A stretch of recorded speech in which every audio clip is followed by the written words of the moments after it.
श्री कृष्ण गोविंद हरे मुरारी, हे नाथ Narayan Vasudeva Shri. Good morning friends. আজকে একটা নতুন সকালের সূচনা। সকালবেলা উঠে না মনটা খুব ভালো হয়ে গেল। আমার ব্যালকনিতে দাঁড়িয়ে একটা সুন্দর ঝকঝকে আকাশ, একটা খুব সুন্দর একটা পরিবেশ, চতুর্দিকে একটা আলো হাওয়া, আবার এখন বসন্ত এসে গেছে, তো আমাদের এই সমস্ত গাছপালা না ছোট্ট ছোট্ট পাখিরা, সবাই যারা শীতকালে বাসা বেঁধেছিল তারা সবাই ছোট্ট ছোট্ট পাখিরা এখানে কিচিরমিচির, তো মনটা খুব ভালো হয়ে গেল। সেজন্য একটু তোমাদের সঙ্গে গুনগুন করলাম। আমি একদমই গান গাইতে জানি না, আমি গান গাইতে পারি না, ইচ্ছে কিন্তু গান শুনতে খুব ভালো লাগে। আর যখনই মন ভালো হয় বা মন আমার লাগে যে হ্যাঁ ঠিক আছে, তখন আমি নিজের মতনই গান গাই। রান্না করতে করতেও গান গাই, সমস্ত করতে করতে গান গাই। আমি যেখানে থাকি সেখানে তোমার খুব খুব বড় করে দোল উৎসবটা হয়। তো আমার ছেলে মেয়ে, মানে আমার বৌমা, আমার মেয়ে, আমার ছেলে, আমার মেয়ে, আমার বেয়ান, সবাই আমরা এখানে চলে আসি। তো এই বছর একটুখানি কিছু সামহাও প্রবলেমের জন্য, সোসাইটির প্রবলেমের জন্য ওরা ডিক্লেয়ার করে দিয়েছিল যে এই বছর দোল হবে না। তো সেই কারণে আমাদের সবার না মনটা খুব খারাপ হয়ে গেছিলো। সত্যি কথা বলতে কি, আমরা একটা প্ল্যানিং করে রাখি যে এই দিন এই হবে, ওই দিন আমরা এরমভাবে দোল খেলবো। সেদিন আমাদের হাজব্যান্ডদেরও ছুটি থাকে। তো এবারে কিন্তু ওইটা শোনার পর না আমার ছেলে মেয়ে, আমার মেয়ে তো ভীষণ দোল খেলতে ভালোবাসে, আর মানে ওর পাল্লায় পরে আমরা খেলি। এবারে যখন ওটা বারণ করে দিয়েছে না, ওর মন সবচেয়ে বেশি খারাপ হয়ে গেছে, সেজন্য আমাদের মনটাও খারাপ হয়ে গেছিলো। বাট সামহাও এই প্রবলেমটা সলভ হয়ে গেছে। এখন তো শুনছি দোল খেলা হবে, তো আমার ছেলে মেয়ে আসবে এখানে দোল খেলতে। ওরা আমাদের থেকে, মানে ওদের অফিসের সূত্রে ওরা একটু দূরে থাকে, তো যখনই সময় পায়, যখনই উইকেন্ড পায়, ওরা এই দুই বাবা আমার কাছে চলে আসে। আমি ওকে বললাম, বাবুরে এবারে দোল খেলা হচ্ছে, তো শুনে তো মেয়ের ভীষণ খুশি। দোলের দিন নিশ্চয়ই তোমাদের সঙ্গে তো শেয়ার করবোই, তোমাদের সঙ্গে সমস্ত কিছু। তো এখন আপাতত বাই বাই গাইস। তোমাদের দোলের দিন সকাল থেকে আমি আমার সবচেয়ে বড় আমার বান্ধবী আমার সঙ্গে চলে আসবে, মিতা আমার এখানে চলে আসে। তো এবারে সবাই মিলে একসঙ্গে যখন দোল খেলা হবে তখন তোমাদের নিশ্চয়ই আমরা দুজনে মিলে সেই ভিডিওটা শেয়ার করব। তোমরা দেখো আমাদের এখানে কিরমভাবে দোল উৎসব মানে উদযাপন করা হয় আর কি। আমি আমার দুঃখের কথা তোমাদের কি বলবো। বাবা মা ছোটো বয়সে বিয়ে দিয়ে দিল উড়িষ্যায়। ঠিক আছে, আমার হাজব্যান্ডের সাপোর্টে বা আমার শ্বশুরবাড়ির লোকেদের সাপোর্টে কোনো রকম ওই ভাষাটিকে রপ্ত করলাম, কিন্তু এই যে এই ভাষা আমি কিছুতেই রপ্ত করতে পারছি না। ও যে কি বলে আমি বুঝি না, আমি যে কি বলি ও বোঝে না। শুধু এইটুকুনি বুঝি, চাপ্পু চাপ্পু అమ్మా చెప్పు. కొత్తగా సర్ప్రైజ్ చేసుకుంటురా యూట్యూబ్ ఛానల్ కదా కదా। এইবারে তোমরাই এটাকে ট্রান্সলেট করে দাও। এবারে ও ওর মতন বলে যায়, আমি আমার মতন বলে যাই। আমি বাংলা বলি, ও তেলেগু বলে। এবারে আমি না ওর ভাষা বুঝি না ওদের। তো একটা দিকে এইটা একটা সুবিধা আমাদের, কি বলো তো, আমাদের দুজনের মধ্যে ঝগড়া হয় না, কারণ ও আমার ভাষা বোঝে না, আমি ওর ভাষা বুঝি না। এবার সকাল থেকে আম্মা চেপ্পেন্ডি, আম্মা যে কি চেপ্পেন্ডি আম্মা তো নিজেই বুঝতে পারে না। চলো বন্ধুরা, ও বুঝতে পারে কিনা আমি জানি না, কিন্তু ও বলতে পারে না। এইবারে আমি ভাবছি কি বলতো, আমি ভাবছি যে আমার পক্ষে তো তেলেগু শেখা সম্ভব নয়, আমি ওকে বরঞ্চ বাংলাটা শিখিয়ে দেবো, ও আমার থেকে তাড়াতাড়ি বাংলা শিখে যাবে। এইবারে সেই জন্য ও যে কি বলে গেল পেছন থেকে, সেটা যদি তোমরা ট্রান্সলেট করতে পারো তাহলে কমেন্ট বক্সে লিখে জানাও। আজকের জন্য বাই বাই আম্মা চেপেন্ডি। আজকে সকালবেলার গুড মর্নিং তো হয়ে গেছে অনেকক্ষণ আগে। তো এবার কর্তাকে একটু চা দিয়ে উঠাবো, ওর জন্য চা বানাচ্ছি। এই আমার চা হয়ে গেছে, চা তৈরি। এবার চাটা দিয়ে ওকে তুলে দেবো, তুলে ও বেরিয়ে যাবে, ওর অনেকগুলো কাজ আছে। হ্যালো বন্ধুরা, আজকে আমার সোফার কভারগুলো খুব ময়লা হয়েছে, ময়লা হয়নি, কিন্তু মাঝে মাঝে তুলে চেঞ্জ করতে হয়, একটু মাঝে মাঝে নতুন আবার এক্সচেঞ্জ করে অন্যরকম আবার পাতি। তো এগুলো একটু আজকে ওয়াশিং মেশিনে দিয়ে দেবো, দিয়ে আবার মোটামুটি নতুন নতুন নয় মানে আলমারিতে রাখা আছে ওইটা একটু চেঞ্জ করে লাগিয়ে দেবো। এগুলো একটা কিন্তু বড় কাজ সব আমার, এই সব এখন চেঞ্জ করবো আজকে, এরপরে আবার রান্না আছে।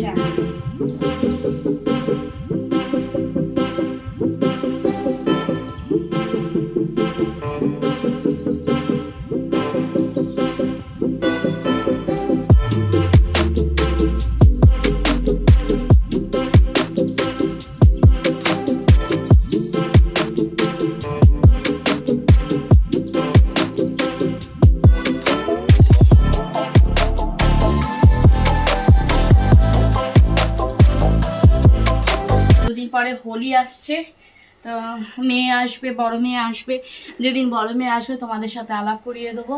বড় মেয়ে এখান থেকে ওর অফিসটা অনেক দূরে হয়, তো বড় মেয়ে অফিসের কাছেই একটা জায়গায় ভাড়া থাকে আর কি।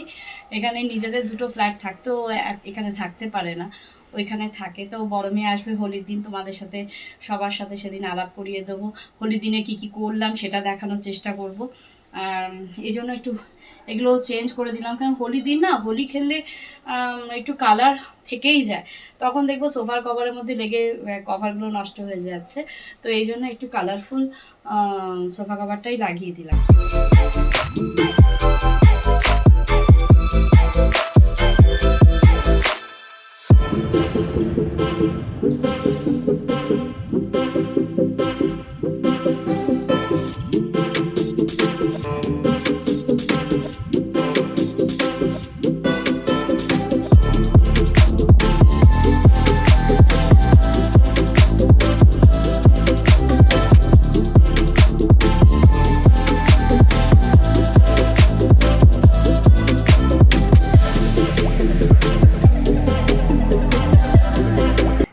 আমি বললাম একটু আগে যে আমি আবার রান্নায় আসবো, তো আজকে রান্না আমি চিন্তা করলাম কি রান্না করব। তো ভাবছি এই পার্শে মাছটা সর্ষে দিয়ে করে ফেলবো, আর একটু ভাতের মধ্যে পেঁপে সিদ্ধ দেবো। আর সর্ষেটা দেখো আমি বেটে মিক্সিতে করে রেখেছি, তো সর্ষে বাটাটা দিয়ে মাছটা করে নেবো। আর কালকের একটু সেদ্ধ ডাল থেকে গেছে, ওই জন্য আর ডালটা করবো না, ভাত বসিয়ে দিয়েছি অলরেডি। তো ভাত, পেঁপে সিদ্ধ আর ডাল, সেদ্ধ ডালটা আর পার্শে মাছ সর্ষে দিয়ে আজকে এটুকুই করবো। রান্নাটা তোমাদেরকে একটু দেখাবার চেষ্টা করছি। তোমরা সবাই জানো যে সর্ষে দিয়ে পার্শে মাছ কি করে করে, ওটা কোনো ব্যাপারই না, কিন্তু তবুও আমি যেটুকুই করছি ওটুকুই তোমাদের সাথে শেয়ার করার চেষ্টা করছি। চিমনিটা চালিয়ে দিই। তোমাদেরকে একটা কথা বলার আছে, আমি সর্ষের তেলে রান্না করাটাই বেশি প্রেফার করি, আর এইসব মাছগুলো একটু সর্ষের তেলেই ভালো লাগে। এই সর্ষেটা যখন বাটি দেখবে করলে ভালো হয়। সর্ষের মধ্যে না আমি কি করি, সর্ষেটাকে প্রথমে মিক্সিতে তো গুঁড়ো করে নিই, কারণ আমার কাছে এখানে শিলনোড়া নেই, ঘুরিয়ে দিই। প্রথমে সর্ষেটাকে গুঁড়ো করে নিই, তারপরে গুঁড়ো করার পরে একটু জল মিলিয়ে দুটো রসুন, একটু কাঁচা লঙ্কা আর একটুখানি টমেটো দিয়ে ওটাকে ঘোরাই, তখন না সর্ষে বাটা দিয়ে রান্নাটা খুব টেস্ট হয়। খেয়ে দেখো, ভালো লাগে। আমার ভাত হয়ে গেছে, ভাতের মধ্যে পেঁপেটা সেদ্ধ দিয়ে দিয়েছিলাম, ভাতটা হয়ে গেছে। বিকেলবেলা একটু বেরোনোর ইচ্ছা আছে, দেখি বিকেলে যদি পারি একটু বেরোবো। ইচ্ছা আছে দুটো জবা গাছ কেনা, অনেকদিন ধরেই ওকে বলছি যে জমা দুটো জবা গাছ কিনি। তো দেখি আজকে ইচ্ছা আছে দুটো জবা গাছ কেনা, আর আমার একটা কার্পেট কেনার আছে, তো একটু কার্পেটের দোকানে যাওয়ার ইচ্ছা আছে। আমার মেয়ে স্ট্যান্ডটা দেওয়াতে কিন্তু আমার খুব উপকার হয়েছে। আমি কদিন ধরে যে ব্লগ করছিলাম এক হাতে মোবাইল ধরে ধরে, বা কখনো হাজব্যান্ডকে বলছিলাম একটু ধরো না গো, তো এখন ভালোই হয়েছে। ও দেওয়াতে আমি মোবাইলটা স্ট্যান্ডের মধ্যে সেট করে নিজেই করতে পারছি। দুজন মানুষ, বুঝতেই পারছো, তো খুব বেশি রান্নার ঝামেলা আমি নিই না। দুজন মানুষের আর কি রান্না করবো, আর দুজন মানুষের কতই বা রোজেরটা রোজ খেয়ে দিলেই ভালো লাগে। মাছ ভাড়াটা মোটামুটি হয়ে এসছে, আবার উল্টে দিই। আমার মাকে দেখতাম মাছ খুব বেশি ভাজে না, হালকা হালকা ভেজে রান্না করতো, কিন্তু আমার কর্তা মানে আমার হাজব্যান্ড ও একটু মাছটা একটু লাল লাল করে ভাজলে একটু ভালো খায়। তা আমার তো এই অভ্যাস হয়ে গেছে, একটুখানি লাল লাল করে একটু কড়া করে ভাজার চেষ্টা করি। এইটা আমার ছোটো মেয়েও তাই। আমার ছোটো মেয়ে একদম ননভেজ পছন্দ করে না, মানে খাইই না বলতে গেলে। তো তবু যদি মাছকে একটু কড়া করে ভেজে করে দিই তবু তাহলে একটু খায় হয়তো। আর যদি হালকা ভাজি তাহলে তো হারগিজ খাবে না, কারণ ও বলে মাছ থেকে ওর নাকি একটা আস্তানি গন্ধ খেতে চায়। তো সেই জন্য আমি একটুখানি কড়া করে ভাজার চেষ্টা করি। কালকে আমার বড় মেয়ে আসবে, কালকে বড় মেয়ে অফিস করে আসবে। ছোটো মেয়েও বলছিল বম্বে থেকে যে মা আমি তো বলিতে আসবো, বলো না চলে আসি। আমি বললাম কদিনের জন্য, আজই বলছে এই 3-4 দিনের জন্য শুরু আসতে পারে। অ্যাটলিস্ট আমাদের 10 দিন থাকলেও মনটা ভালো লাগে যে হ্যাঁ 10টা দিন এইসব থেকে গেল। ওরও জানি মনটা ছটফট করছে হোলিতে, এখানে সবাই আমরা একসাথে থাকবো। দেখি আমি হয়তো আমার মেয়ের শ্বশুরবাড়িও চলে যেতে পারি, কারণ ওর ওখানে হোলিটা খুব বড় করে সেলিব্রেট হয়। প্রত্যেকবার আমরা ওখানেই সেলিব্রেট করি। তো এইবারও দেখি যাব ভাবছি।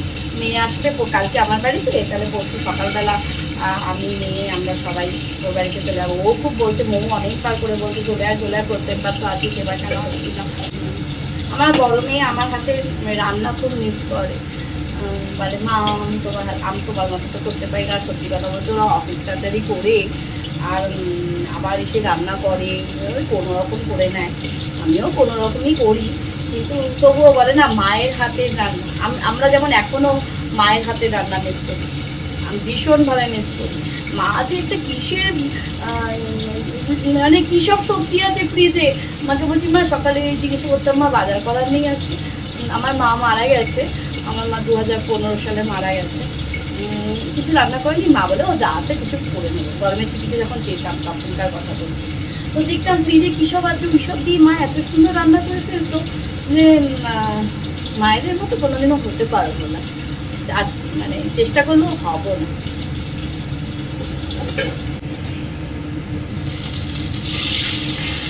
সর্ষেটা দিয়ে দিচ্ছি, সর্ষেটার মধ্যে একটু নুন দেবো,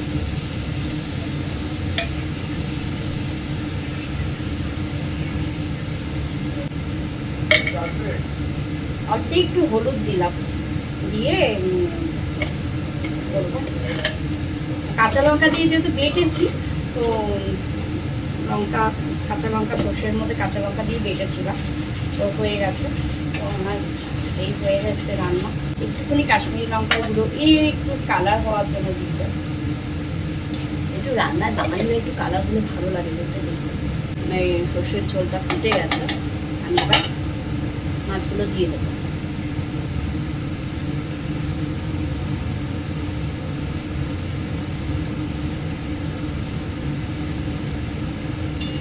ধনেপাতা দিয়ে দিব। ধনেপাতা যখন আমি আনি তখনই আমি কেটে কুচু কুচু করে একটা ডাপার মধ্যে রেখে যখন রান্নায় দিই তখন ওটা ধুয়ে দিই। দেখো আমার রান্না হয়ে গেছে, যতটুকু পারলাম তোমাদের সাথে শেয়ার করলাম। দেখো কমেন্ট বক্সে লিখো, আমি যদি কিছু ভুল করে থাকি সেটাও জানাবে, আর কেমন লাগছে একটু জানিও তোমরা। মাছটা এবার ঢেলে দিলাম।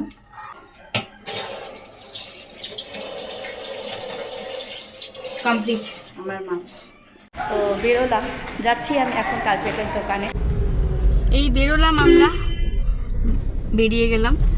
এরপরে যাই, আমার সঙ্গে আমার হাজবেন্ড আছে। হাই বলো। হাই। তো যাচ্ছি, যাই গিয়ে দেখি যদি খোলা থাকে, কেন অনেকটা রাত হয়ে গেল বেরোতে বেরোতে। আমাদের এখন 7:30 বাজে, 7:25 হয়ে গেছে। তো দেখি খোলা আছে কিনা। ও তো বলছে খোলা আছে, দেখি গেলেই বুঝতে পারবো। কার্পেটের দোকানটা আমি খোলা পেয়েছি, তো এসে গেছি কার্পেট নিয়ে। তো আমি দেখি কার্পেট কি কিনলাম, কাল সকালবেলা নিশ্চয়ই তোমাদের দেখো বাড়িতে নিয়ে গিয়ে। এখানে এরা খুব তুলে তুলে দেখাবে, দেখে আমি যেটা পছন্দ হবে সেটা নিয়ে যাবো বাড়ি। হাই গাইস, আমি হঠাৎ একটুখানি আমার বান্ধবীর হাজব্যান্ডকে দেখতে এসেছি। রিসেন্ট একটু শরীরটা খারাপ হয়েছিল, মানে একটা হার্ট অ্যাটাক হয়ে গেছে। তো আমি একটু রাস্তায় বেরিয়েছিলাম, তা ভাবলাম ফেরার পথে একটু দাসুদাকে দেখে যাই। এই হচ্ছে আমাদের দাসুদা। দাসুদা হাই করুন। এখন দাসুদা অনেকটা ভালো আছে, দাসুদা অনেকটা ভালো আছে। আর এই সব আমার পুরনো সাথী। এ মেরা भैया है गोपाल भैया, ये मेरा बहन है, बहन दीदी जो भी बोलो, रिया बोल के इसका हस्बैंड, और ये इसका बेटा का बहू है। इसको मैं आज फर्स्ट टाइम देखा, लेकिन बहुत स्वीट है। हाँ, একটু এদের সাথে এখন আমি একটু টাইম স্পেন্ড করি, গল্প করি, আর কিছুই না। পরে তোমাদের সাথে আবার কথা বলবো। ওকে, আজকের মতন তোমাদেরকে সবাইকে গুড নাইট জানিয়ে দিই। Okay, tata, good night. Please do like, share and subscribe to my channel. Okay, tata. তোমরা সবাই ভালো থাকো, কালকের দিনটা তোমাদের সবার খুব ভালো হোক, এটুকু জানিয়ে আমি আজকের মতো তোমাদেরকে গুড নাইট জানাই। টাটা।